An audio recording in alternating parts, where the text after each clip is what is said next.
सुमन ज्यादा पढ़ी लिखी नहीं थी, लेकिन वो वैसे बहुत होशियार थी। आजकल सुमन अपने बेटे पारस के साथ अपने घर आई हुई थी। पारस, इतना दौड़ा दिया, थक गई हो बेटा, अब तंग मत करो। चलो ये एक निवाला और खाओ। सुमन बिटिया, तू जितना बोलेगी खाने के लिए ये उतना ही तुझे तंग करेगा। अपना भी तो ध्यान रखना है, 7वां महीना चल रहा है, ऐसे भागा दौड़ी ठीक नहीं। क्या करूँ माँ, खाने के लिए इसके आगे पीछे ना भागूं तो ये पूरा दिन कुछ ना खाए। रुको माँ, शायद मेरा फोन बज रहा है। हेलो माँ जी, सब ठीक तो है? आप रो क्यों रही हो? क्या नितिन का एक्सीडेंट हो गया? कौन से अस्पताल में है वो?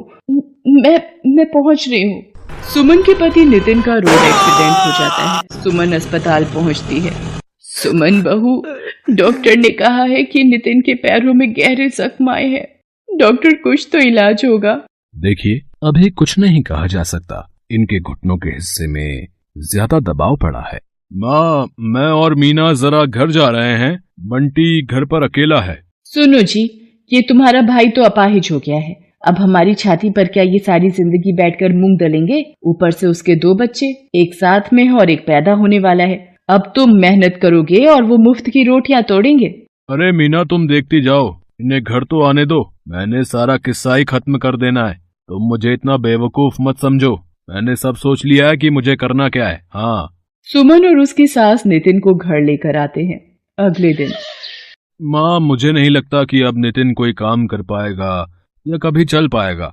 देखो ना, मेरा भी अपना परिवार है, मेरे भी अपने बच्चे हैं, है ना। मैं कब तक इसके परिवार को भी पालता रहूंगा? सुरेश, तू कहना क्या चाहता है? साफ साफ बोल। मैंने सोच लिया है, अब हम दोनों भाइयों को अलग अलग हो जाना चाहिए। हम दोनों भाइयों का कोई अपना मकान या अपनी दुकान तो है नहीं, किराए के घर में रहते हैं और किराए की ही दुकान है। मैं कब तक किराया भी भरूं और सबकी रोटी का भी इंतजाम करूं? नितिन, तू अब सुमन और अपने बच्चों के साथ दूसरे घर में रहने का इंतजाम कर ले। सुरेश, तुझे जरा सी भी शर्म नहीं आती? अपने छोटे भाई की मजबूरी का फायदा उठा रहा है। आज उसे जिंदगी ने अपाहिज बना दिया है तो तू उसको हर तरफ से लाचार बना रहा है।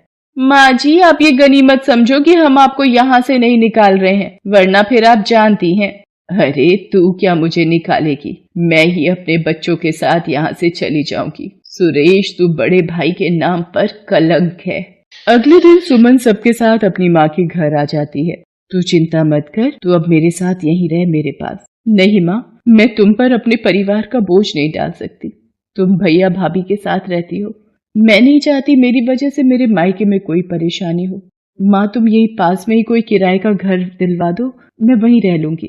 मेरी बच्ची, तुझे कितने दुख झेलने पड़ रहे हैं, पर भगवान पर भरोसा रख, वो सब ठीक करेंगे। सुमन ₹1200 महीना किराए में एक घर ले लेती है, लेकिन उसकी अब भी सबसे बड़ी समस्या ये थी कि वो अपने घर का खर्चा कैसे चलाए। एक दिन माँ जी, पारस माँ के साथ वृंदावन दर्शनों के लिए चला गया है। घर कितना सूना सूना सा लग रहा है। हाँ बहू, वो होता है तो पूरा घर उसके शोर से गूंजता रहता है। माँ जी, नितिन की 2 कमीजें दर्जी को ठीक करने के लिए दी थी, मैं लेकर आती हूँ। सुमन बाजार चली जाती है। रास्ते में वो सोच में डूबी थी। क्या करूँ? मुझे कमाई का कोई जरिया तो ढूंढना ही होगा। मुझे कहीं नौकरी भी तो नहीं मिलेगी। काश मैं ज्यादा पढ़ी लिखी होती। अरे, सब्जी के ठेले लगे हुए हैं। नितिन का लौकी खाने का मन था, उस सब्जी के ठेले से ले लेती हूँ। भैया, ये एक लौकी देना। अभी इनके आलू तोल लूं फिर देता हूँ। ये लो माता जी, 2 किलो आलू, 40 रुपए हो गए। भैया, ये तुमने तराजू के नीचे क्या लगा रखा है? दिखाना जरा। कुछ भी तो नहीं लगा रखा मैडम जी। सुमन तराजू उठाती है। वो ये देखकर हैरान रह जाती है कि तराजू में चुंबक चिपकी हुई है। भैया, कुछ तो शर्म करो। तुम लोगों को धोखाधड़ी से सब्जी बेच रहे हो, चुंबक लगाकर घपला कर रहे हो। ईमानदारी से काम करना नहीं आता तुम्हें? पता नहीं कब से लोगों के साथ धोखाधड़ी करके सब्जी बेच रहा है। सुमन को बोलता देखकर लोगों की भीड़ लग जाती है। तभी वहां एक आदमी आता है, जिसे देखकर उस जगह पर खड़े सारे ठेले वाले उसे झुककर नमस्ते करते हैं। क्यों रिया, क्या हुआ? यहाँ इतना शोर कैसा तेरे ठेले पर? ये सब्जी वाला लोगों को ठगता है। अपने तराजू में चुंबक लगाकर लोगों से धोखाधड़ी करके अपनी सब्जी बेचता है। तेरी इतनी हिम्मत हरिया कि तू मेरे इलाके में सब्जी का ठेला लगाता है और धोखाधड़ी करता है। मैं चाहूँ तो अभी तुझे यहाँ से हटा सकता हूँ। माफ कर दो सज्जन सेठ, आज के बाद कोई बेईमानी नहीं करूंगा। शराफत से सब्जी बेचूंगा। मेरे छोटे छोटे 4 बच्चे हैं, अगर मेरा कमाई का जरिया छिन गया तो वो भूखे मर जाएंगे। हाँ, रहने दीजिए भाई साहब, इसे अपनी गलती का एहसास हो गया है। मैं जानती हूँ परिवार की परेशानियों का दर्द क्या होता है। बात करते करते सुमन की आंखें भर आती हैं। तभी चिंता से उसके दर्द शुरू हो जाता है। वहाँ आसपास में भीड़ लग जाती है। अरे, इन बहन जी की तबीयत खराब हो रही है, लगता है इन्हें अस्पताल ले जाना पड़ेगा। सुमन की अचानक शायद चिंता और परेशानी से दर्द शुरू हो जाता है। सज्जन सेठ कुछ लोगों की मदद से सुमन को अस्पताल ले जाता है। सुमन रास्ते में ही अपने घर का पता सज्जन सेठ को बता देती है। सज्जन सेठ उसकी सास को अस्पताल बुला लेता है। सुमन को एक बेटी पैदा होती है। वहीं सज्जन सेठ को पता चलता है कि सुमन का पति नितिन अपाहिज है और वो बहुत ही दुखों से गुजर रही है। सज्जन सेठ, आज आपने बड़े भाई की तरह मेरी मदद की है। मैं आपका एहसान कभी नहीं भूलूंगी। इसमें एहसान की कोई बात नहीं है बहन, तुम मेरी अपनी बहन जैसी हो। सुमन घर आ जाती है। कुछ दिनों बाद सज्जन सेठ उसके घर आता है। सुमन बहन, तुम मुझे काम के लिए बोल रही थी? मेरे पास सब्जी की बहुत सी दुकानें हैं, पर संभालने वाला कोई नहीं।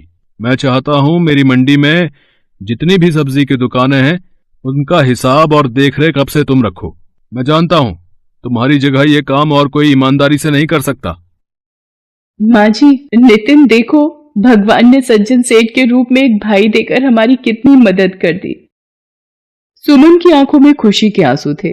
वो अब कड़ी मेहनत से मंडी में जाकर सब्जियों का सारा हिसाब रखती। एक एक दुकानदार से जाकर पूछती और देखती कि सब कुछ ठीक से चल रहा है या नहीं। सज्जन सेठ भी सुमन की मेहनत को गौर करता था। सुमन के आ जाने से सज्जन सेठ का भी काम बहुत आसान हो गया था। अब सब कुछ ईमानदारी से चल रहा था। अब कोई भी सब्जी बेचने वाला दुकानदारी में घोटाला नहीं करता था। बहू, तुम बहुत मेहनती हो। तुम्हारे जैसी बहू पाकर मैं धन्य हो गई।